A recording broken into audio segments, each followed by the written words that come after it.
Hey everybody, hello and welcome back to our channel Info Island। तो guys, जैसा कि आप सब लोग जानते हैं कि एसएससी सीजीएल के एग्जामिनेशंस चल रहे हैं। तो आपकी एग्जामिनेशन की प्रिपरेशन को बूस्ट करने के लिए और आपको हर एक शिफ्ट में पूछे गए सवालों के जवाब हम आज की और आगे आने वाली हर एसएससी सीजीएल 2023 से रिलेटेड वीडियो में देते रहेंगे, जो कि 100% एक्यूरेट है। तो गाइज, आज के वीडियो में हम जैसे कि अब तक आपको पता चल ही गया है हम क्या डिस्कस करने वाले हैं। हम एसएससी सीजीएल 2023 के जो 19 जुलाई को एग्जामिनेशन हो चुका है, उसके फर्स्ट शिफ्ट में जो भी क्वेश्चंस पूछे गए हैं, हम उनके आपको 100% करेक्ट आंसर्स प्रोवाइड करेंगे with that to with the exam analysis. जो भी हमारे एग्जामिनेशन पेपर में जितने भी क्वेश्चंस आए हैं, उन सबको हम डिटेल्ड में आपको उसकी आंसर्स यहाँ पर प्रोवाइड कराएंगे। तो चलिए देखते हैं कि किस प्रकार के प्रश्न पूछे गए थे 19 जुलाई के शिफ्ट 1 के पेपर में। गाइज, वीडियो को शुरू करने से पहले आप सभी में से जिसने चैनल को अभी तक सब्सक्राइब नहीं किया है, एसएससी सीजीएल से रिलेटेड हर एक जानकारी प्राप्त करने के लिए जल्दी से जाइए और चैनल को सब्सक्राइब कर दीजिए। और सब्सक्राइब बटन के पास एक बेल आइकन गिवन है, उसको भी प्रेस कर दीजिएगा, जिससे कि जब भी हम एक नए वीडियो के साथ आते हैं, आपको उसका नोटिफिकेशन मिल जाए और इसी तरह से आप अपने प्रिपरेशन को बूस्ट करने के लिए अपडेटेड रहें हमारी हर एक वीडियो के साथ। क्योंकि हमारा ये मोटिव रहता है कि हम आपको ज़्यादा से ज़्यादा जानकारी प्राप्त करवाते रहें हमारे वीडियोस के थ्रू। तो गाइज, चलिए वीडियो को शुरू करते हैं और देखते हैं उन सवालों को।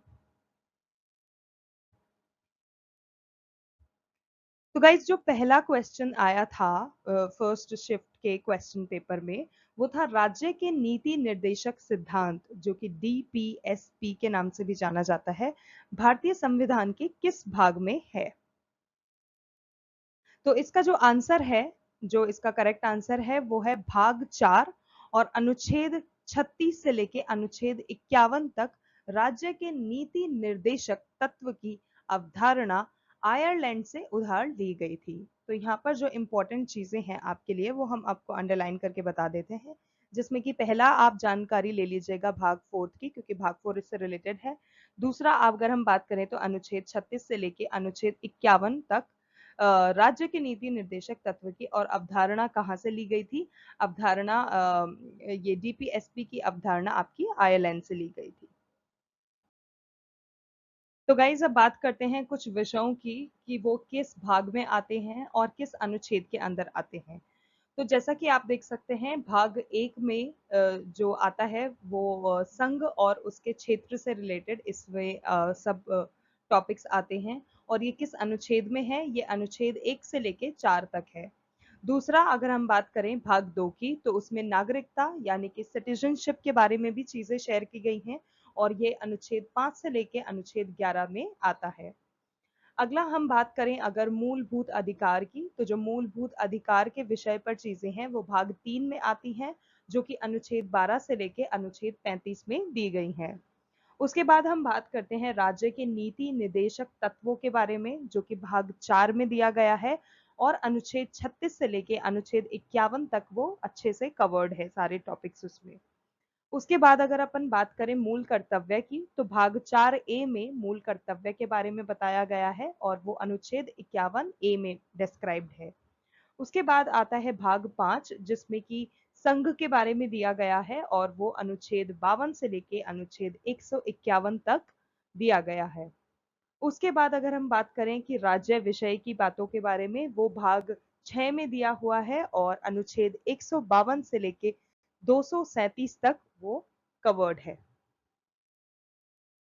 तो गाइज, अगला क्वेश्चन जो कि आपको पूछा गया था आपके 19 जुलाई के फर्स्ट शिफ्ट के क्वेश्चन पेपर में, वो था कि संतोष ट्रॉफी 2022 किसने जीता है। तो इसका जो करेक्ट आंसर है गाइज, वो है केरल, क्योंकि केरल ने इस ट्रॉफी को जीता है, जिसको हम आपको अंडरलाइन करके बताते हैं। मई 2022 में जीता है, पेनल्टी शूटआउट में बंगाल को हराकर, तो जो बंगाल था उसको हराकर केरल ने 7वीं बार संतोष ट्रॉफी जीता है। कितनी बार? 7वीं बार। और ये जो था, ये आपका 75वां संस्करण था जिसमें केरल ने बंगाल को हराकर संतोष ट्रॉफी जीता था। उसके बाद अगर हम बात करें संतोष ट्रॉफी 2022 से लेकर 2023 का जो फाइनल मैच हुआ था वो रियाद सऊदी अरब में खेला गया। यह पहली बार था कि घरेलू खिताब का फैसला विदेश में किया गया। तो यहाँ पर जैसे कि आप देख सकते हैं ये ऐसा पहली बार हुआ था कि जो संतोष ट्रॉफी का जो खिताब था, जो संतोष ट्रॉफी का टूर्नामेंट था, जो कि 76वां जो संस्करण था वो विदेश में खेला गया था। कर्नाटक ने फाइनल में मेघालय को हराकर 54 साल बाद खिताब जीता। तो जो इसका 76वां संस्करण था जो कि 2022 से लेकर 2023 में हुआ था, उसमें जो जीता था, जो जीतने वाला देश था वो हमारा भारत था, जिसमें कर्नाटक ने फाइनल्स में मेघालय को हराकर 54 साल बाद खिताब जीता था। उसके बाद अगर हम बात करें पश्चिम बंगाल की, जिसमें तब बंगाल के नाम से ही जाना जाता था, अब जिसे हम पश्चिम बंगाल के नाम से भी जाते हैं। तो अगर हम बात करें पश्चिम बंगाल की, तो उसने फाइनल में दिल्ली को 5-1 से हराकर साल 1941 से 1942 में संतोष ट्रॉफी का पहला खिताब जीता था। तो 1941 से 1942 के संस्करण की अगर हम बात करें तो उसमें जिसने मैच जीता था वो था पश्चिम बंगाल। और किसको हराया था? उसने हराया था दिल्ली को। और कितने उन पॉइंट से हराया था? 5-1 से। और पहली बार उसने संतोष ट्रॉफी का खिताब जीता था। तो गाइज अगला प्रश्न जो पूछा गया था वो था पंडित बिरजू महाराज को 1986 में कौन सा पुरस्कार मिला था? जिसके आंसर की अगर हम बात करें तो 1986 में पंडित बिरजू महाराज को पद्म विभूषण पुरस्कार से सम्मानित किया गया था। 1986 यहाँ पे मेन चीज है। और पद्म विभूषण जो कि मिला था पंडित बिरजू महाराज जी को। और किस चीज के लिए मिला था उनको? कथक के लिए। वो एक नर्तक थे। और किस शैली में उनको फेमस थे? वो कथक के लिए काफी फेमस थे। अब उनके बारे में अगर हम आपको थोड़ा-सा बताएँ तो वह लखनऊ के कालका बिंदादिन घराने से ताल्लुक रखते थे। कभी-कभी पूछा भी जाता है आपके एग्ज़ाम्स में कि पंडित बिरजू महाराज जो हैं वो कहाँ से बिलॉन्ग करते हैं? उनका घराना कहाँ से ताल्लुकात है? तो वह लखनऊ से बिलॉन्ग करते हैं। लखनऊ के कालका बिंदादिन घराने से ताल्लुक रखते हैं।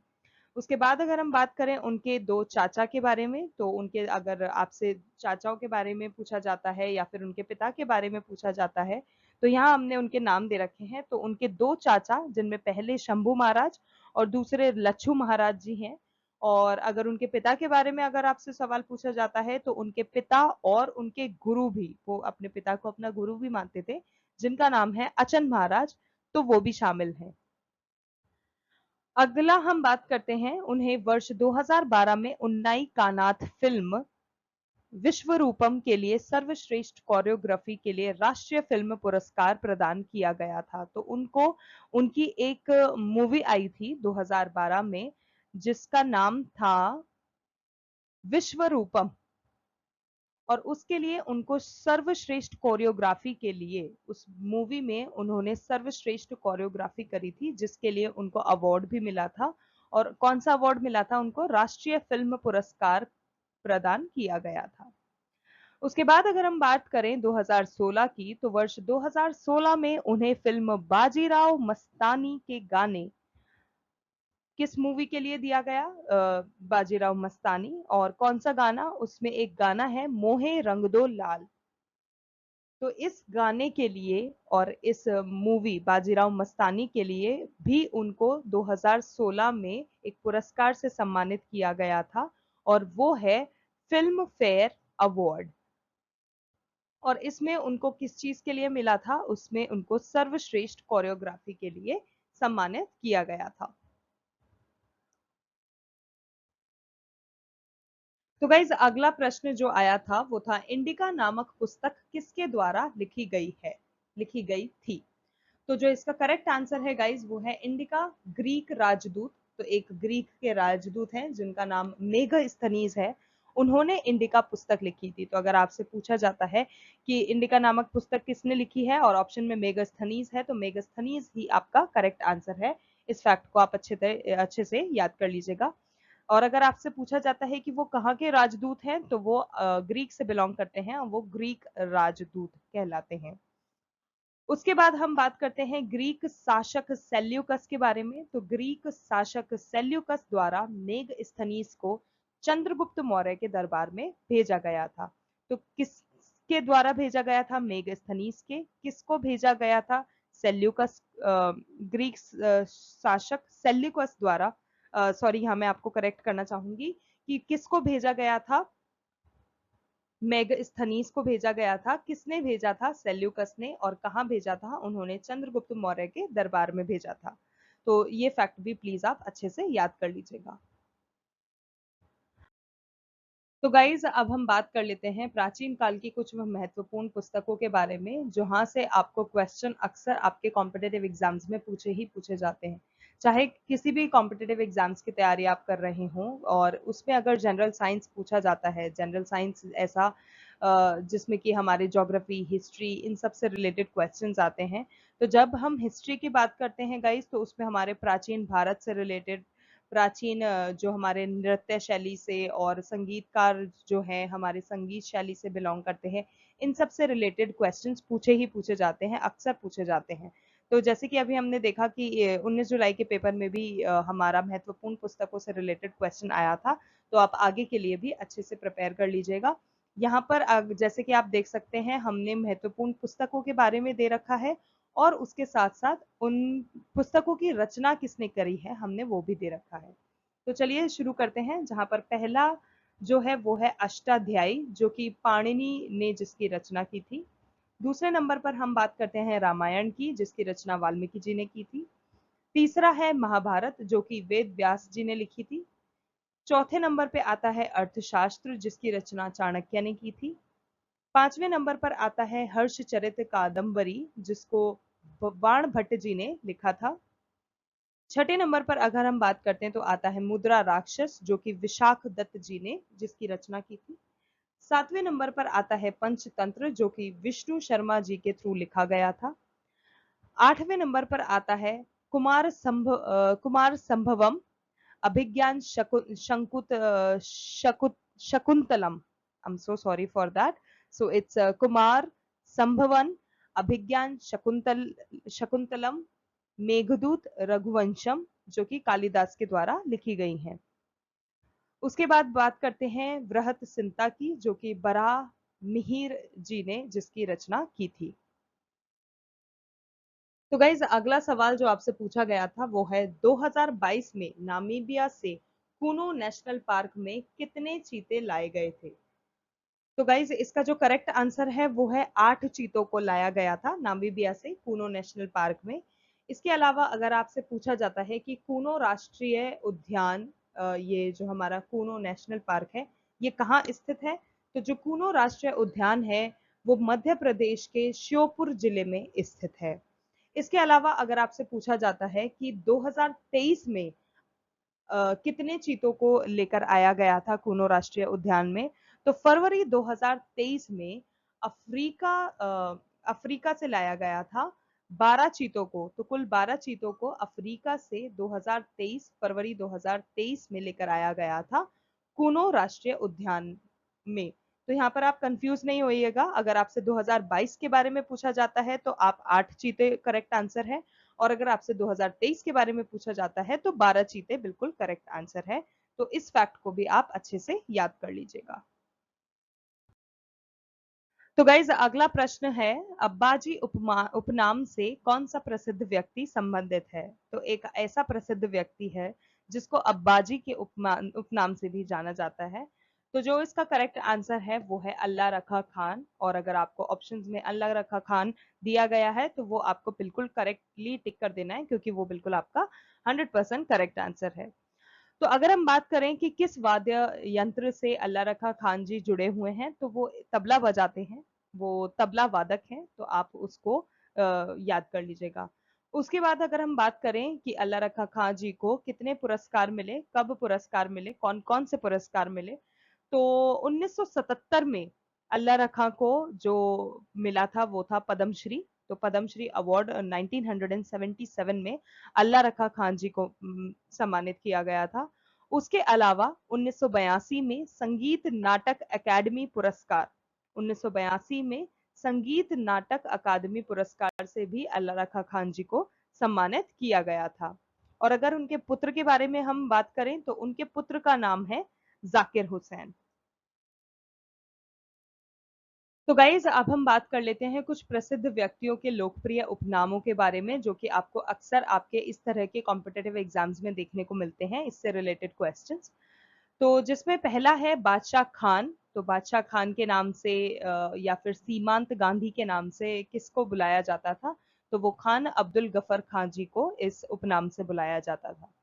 उसके बाद नंबर 2 पे हम बात करते हैं अजात शत्रु के नाम से किसको बुलाया जाता था? तो डॉक्टर राजेंद्र प्रसाद जी हैं, उनका लोकप्रिय उपनाम अजात शत्रु जी था। उसके बाद डॉक्टर श्री कृष्ण सिंह की अगर हम बात करें तो उनको लोग बिहार केसरी के नाम से बुलाते थे और उनको आज भी बिहार केसरी के रूप में जाना जाता है। अगला शांति पुरुष उपनाम जो था वो लाल बहादुर शास्त्री जी को दिया गया था। लोग अक्सर उनको शांति पुरुष के नाम से बुलाया करते थे। अगला अगर हम बात करें तो सरदार वल्लभ भाई पटेल जी एक ऐसे व्यक्ति थे जिनको लोग आयरन मैन के नाम से, जिनको लौह पुरुष के नाम से जाना जाता था और आज भी लोग उनको आयरन मैन के नाम से जानते हैं। अगला हम देखें रविंद्रनाथ टैगोर जी। तो रविंद्रनाथ टैगोर जी को तो लोग अक्सर काफी अलग अलग नाम से बुला दिए जाते थे। कोई उनको कवि बोलता था, कोई उनको विश्व कवि बोलता था, कोई उनको गुरु बोलता था, कोई कवि गुरु के नाम से जानता था, कोई या फिर कोई गुरुदेव बोलता था। तो ये सब जो जो नाम है ये उनके लोकप्रिय उपनाम है। उसके बाद अगर हम बात करें जेपी जयप्रकाश नारायण, तो उनका जो लोकप्रिय उपनाम था वो था लोक नायक, जिससे लोग उनको काफी हद तक बुलाया करते थे। अगला हम बात करते हैं सी एफ एंड्रयूज। तो उनको दीन के नाम से, बंधु के नाम से, दीन बंधु के नाम से इन लोकप्रिय उपनामों से बुलाया जाता था। उसके बाद हम बात करते हैं देश बंधु। तो देश बंधु के नाम से चितरंजन दास जी को बुलाया जाता था। उसके बाद हम बात करें लाला लाजपत राय जी की, तो लोग अक्सर उनको प्यार से पंजाब केसरी के नाम से बुलाया करते थे और उनका लोकप्रिय उपनाम भी पंजाब केसरी ही था। तो गाइज अगला जो प्रश्न आपसे पूछा गया था वो है राष्ट्रीय बहुआयामी गरीब सूचकांक किसके द्वारा जारी किया जाता है? तो जिसे हम शॉर्ट में एमपीआई के नाम से भी जानते हैं। तो गाइज इसका जो करेक्ट आंसर है वो है नीति आयोग। और जिसका जो पहला नीति आयोग का जो अगर हम बात करें, जिसका पहला संस्करण 2021 में लॉन्च हुआ था, स्थापित किया गया था, और इसका जो दूसरा संस्करण लेकर आया गया था वो अभी 2023 में ही जारी किया गया है। गाइज अगर हम एमपीआई की बात करें तो एमपीआई 2021 की जो रिपोर्ट आई थी उसके अकॉर्डिंग सबसे गरीब राज्य जो है हमारे इंडिया में, सबसे गरीब राज्य जो है वो है बिहार। और अगर उसके बाद आपसे दूसरे नंबर का प्रश्न पूछा जाता है कि दूसरे नंबर पे कौन सा आता है, पहला जैसे हमने बताया आपको सबसे गरीब राज्य बिहार है, दूसरे नंबर पर अगर आपसे पूछा जाता है तो वह है झारखंड। और अगर तीसरे स्थान पर पूछा जाता है तो तीसरे स्थान पर जो सबसे गरीब देश आता है, सबसे गरीब राज्य आता है हमारे भारत देश में, तो वह है उत्तर प्रदेश। और अगर आपसे पूछा जाता है कि सबसे कम गरीब, यहाँ हमने बात करी थी, अब तक हमने बताया था आपको सबसे ज्यादा गरीब के बारे में, जो कि हमने बताया सबसे ज्यादा गरीब तो नंबर 1 पे बिहार है, नंबर 2 पे आपका झारखंड है और नंबर 3 पे उत्तर प्रदेश है। इसके अलावा अगर आपसे सबसे कम गरीब राज्य के बारे में पूछा जाता है तो वह है केरल। उसके बाद हम बात करते हैं हाल ही में संयुक्त राष्ट्र विकास कार्यक्रम, जिसका full form United Nations Development Programme है और जिसको यूएनडीपी के नाम से जाना जाता है, उसने और ऑक्सफोर्ड गरीबी और मानव विकास पहल, जिसका फुल फॉर्म है Oxford poverty and human development initiative in English, और शॉर्ट में इसको ओपीएचआई के नाम से भी जानते हैं, इसके द्वारा वैश्विक बहुआयामी गरीब सूचकांक 2023 जारी किया गया था। तो किसके द्वारा किया गया था? यूएनडीपी के थ्रू और ओपीएचआई के थ्रू। और क्या उन्होंने जारी किया था? उन्होंने multi dimensional poverty index 2023 MPI जारी किया गया।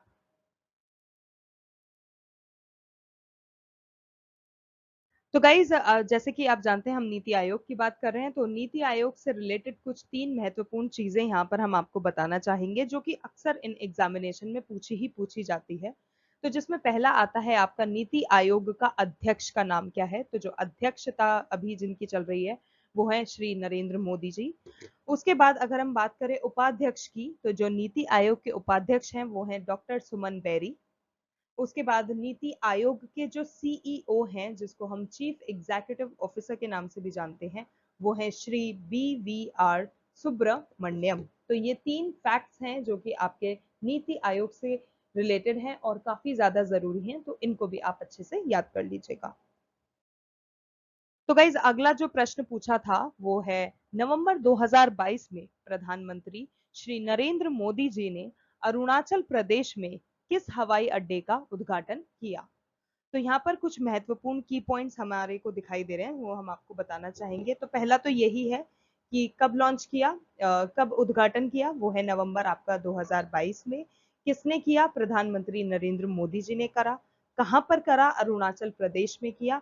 और किस हवाई अड्डे का करा, तो उस हवाई अड्डे का नाम है पोलो हवाई अड्डा, जिसको पहले ग्रीन फील्ड हवाई अड्डे का नाम भी दिया गया है। तो ऐसा पहला ग्रीन फील्ड हवाई अड्डा जिसका नाम है डोनी पोलो हवाई अड्डा, इसका उद्घाटन अभी रिसेंटली नवंबर 2000 लास्ट ईयर नवंबर 2022 में प्रधानमंत्री मोदी जी ने करा था।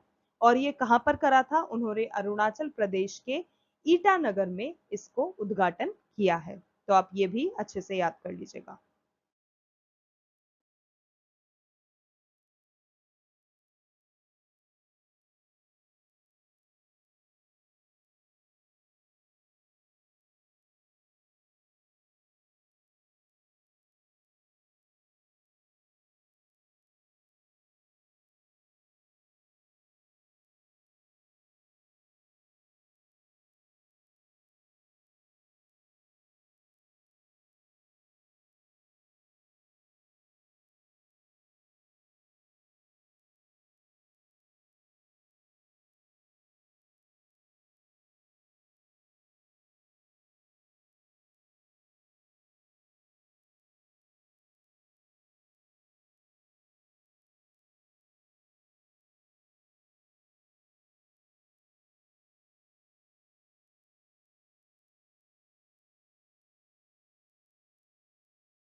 तो गाइज अगला क्वेश्चन जो आया था वो है, कमलिनी अस्थाना और नलिनी अस्थाना को 2022 में पद्म श्री पुरस्कार से सम्मानित किया गया है। यह किस नृत्य से संबंधित है। तो गाइज हम आपको बताना चाहेंगे कि जो कमलिनी अस्थाना और जो नलिनी अस्थाना है, ये उत्तर प्रदेश के आगरा की एक बहन की जोड़ी है। मतलब 2 बहनें हैं जिनका जिसमें से एक का नाम है कमलिनी अस्थाना और दूसरी का नाम है नलिनी अस्थाना, जो बेसिकली अस्थाना नाम से जानी जाती है। और ये कहाँ से बिलोंग करती हैं, तो ये उत्तर प्रदेश के आगरा जिले से बिलोंग करती हैं। और किस नृत्य के लिए इनको पद्मश्री पुरस्कार मिला था, तो करेक्ट आंसर यहाँ पर है कथक। कथक के लिए इनको पद्मश्री पुरस्कार से सम्मानित किया गया था। और अगर आपसे पूछा जाता है कि ये किस घराने से संबंधित है, किस घराने से इनका रिलेशन है, तो आप उसका जवाब बता सकते हैं कि ये बनारस घराने से बिलोंग करते हैं। तो वहां पर Banaras would be the correct answer.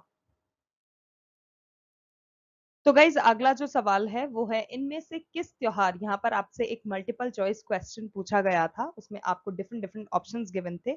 और जो सवाल था वो है, इनमें से किस त्योहार में हम लोग पिरामिड बनाकर मटकी फोड़ते हैं और उस त्योहार को क्या कहा जाता है। तो गाइस पिरामिड जो यहाँ पर बताया गया है, अगर आपको पता हो, जन्माष्टमी, जन्माष्टमी या फिर जो दही हांडी है, ये आपको जिस भी ऑप्शन में दिया गया होगा, ये आपका करेक्ट आंसर है, क्योंकि जन्माष्टमी, जिसको हम दही हांडी के नाम से भी जानते हैं, यह एक हिंदू कैलेंडर के अनुसार हर साल भाद्रपद माह के कृष्ण पक्ष की अष्टमी तिथि को मनाया जाता है। और जो जन्माष्टमी सेलिब्रेट करते हैं, उनको पता ही होगा कि पिरामिड किस तरह से यहाँ पर बताया जा रहा है। एक के ऊपर एक लोग चढ़ते हैं और उससे वो पिरामिड बनाते हैं, और उसके ऊपर जो चढ़ते हैं वो ऊपर लटकी हुई मटकी को फोड़ते हैं, जो कि दही की एक हांडी होती है, और उससे हम कृष्ण जी को भोग वगैरह लगाते हैं। तो वो जन्माष्टमी वाले दिन काफी हर्ष और उल्लास के साथ मनाया जाता है। तो जो करेक्ट आंसर है वो है जन्माष्टमी, यानी कि दही हांडी।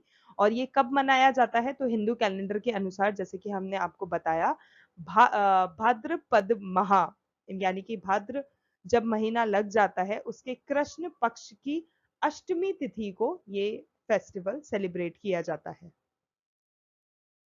तो गाइज नेक्स्ट क्वेश्चन है, इनमें से किस तबला वादक का 1973 में पहला एल्बम आया था जिसका नाम था living in the material world? तो इसका जो करेक्ट आंसर है गाइस, वो है जाकिर हुसैन। जैसे कि हमने आपको बताया था रिसेंट क्वेश्चन में कि अल्लाह रखा खां जो हैं, उनके जो बड़े पुत्र हैं, उनका नाम है जाकिर हुसैन। तो जाकिर हुसैन, जो कि अल्लाह रखा खां के बड़े पुत्र हैं, उनको पद्म श्री अवार्ड मिला था 1988 में। उनको पद्म भूषण का अवार्ड मिला था 2002 में, और पद्म विभूषण का अवार्ड अभी उनको 2023 में मिला है। और ये एक तबला वादक है, और इनका जो पहला एल्बम था वो आया था 1973 में, जिसका नाम था living in the material world. तो आप इसको अच्छे से याद कर लीजिएगा। तो गाइज अगला क्वेश्चन जो पूछा गया था वो है, 1925 में गुस्ताव हर्ट्ज के साथ इलेक्ट्रॉन के प्रभाव को नियंत्रित करने वाले कानूनों की खोज के लिए भौतिकी के लिए नोबेल पुरस्कार किसने जीता था? तो यहाँ पर बहुत सारी चीजें हैं जिसके मोल्ड करके क्वेश्चंस बन सकते हैं। तो पहला जो इम्पोर्टेंट फैक्ट आपको याद कर लेना है वो है 1925 में। कब हुआ था 1925 में? किसके साथ हुआ था? गुस्ताव हर्ट्ज के साथ।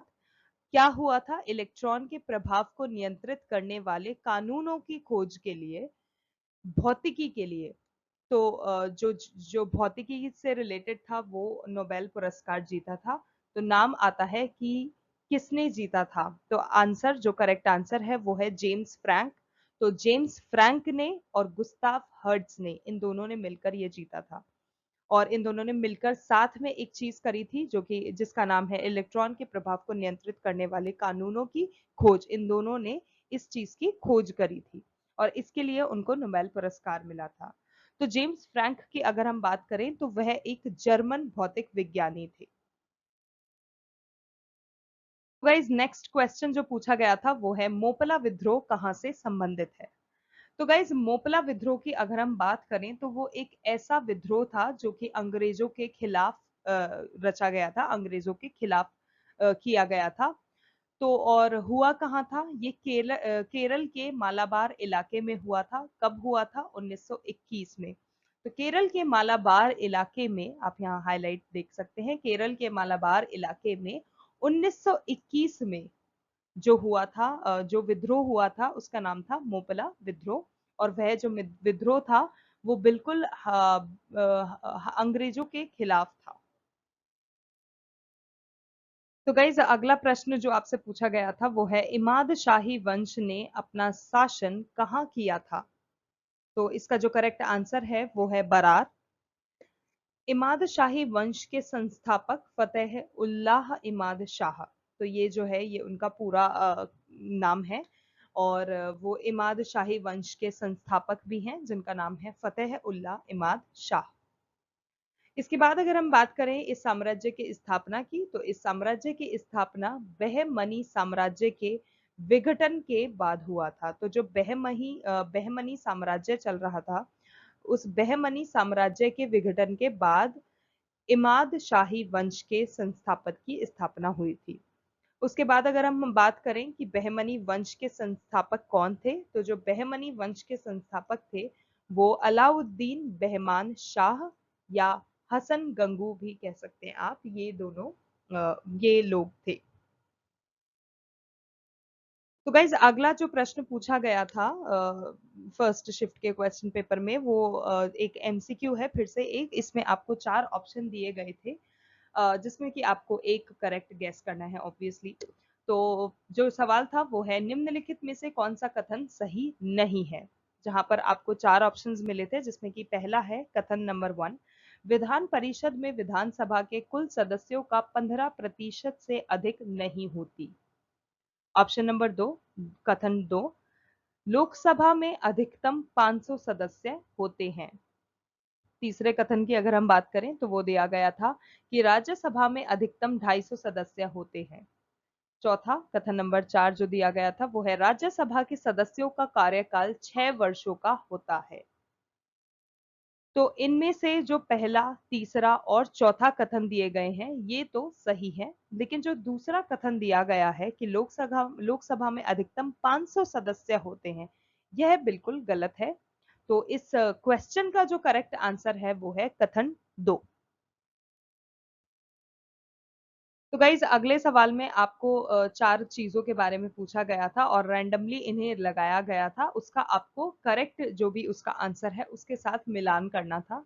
जहां पे आपको दिया हुआ था ब्लू व्हेल, घोंगा, तितली, जोक, ये 4 तरह के इनके बारे स्पीशीज के बारे में दिया गया था और वो किससे रिलेटेड हैं, आपको वो ऑप्शंस दिए गए थे, जैसे कि स्तनपाई, मोलस्का, अर्थोपोडा जो कि आपके साइंटिफिकली जो इन्हें बुलाया जाता है, और एनिलिडा। तो आपको इनका करेक्ट मिलान करना था कि कौन सा किससे रिलेटेड है। तो अगर हम बात करें ब्लू व्हेल की तो वह एक स्तनपाई है। हम बात करें घोंगा की तो वो एक मोलस्का उस फैमिली से बिलोंग करता है। अगर हम तितली की बात करें तो वो अर्थोपोडा फैमिली किंगडम में आते हैं। और जोक की बात करें तो जो उनका किंगडम है वो एनिलिडा के नाम से जाना जाता है।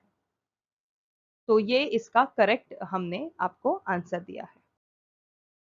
अगला सवाल फिर गाइज आपसे जो पूछा गया था वो है कि सिनोनिम्स ईगर का सिनोनिम्स क्या है, as in what is the synonyms of eager. तो आपको जो ऑप्शंस दिए गए हैं, अगर उस ऑप्शन में कीन आपको दे रखा है, then keen is the correct answer and you have to select that particular option. उसके बाद गाइज एक आपको प्रश्न में डिवाइड की स्पेलिंग दे रखी थी, जिसकी स्पेलिंग आपको DEVIDE प्रोवाइडेड थी, जो कि बिल्कुल गलत है। तो आपको उसको एक करेक्शन ऑफ स्पेलिंग करके क्वेश्चन है, उसमें आपको उसको करेक्ट करना है। तो आपको क्या करना है, उसको DEVIDE की जगह DIVIDE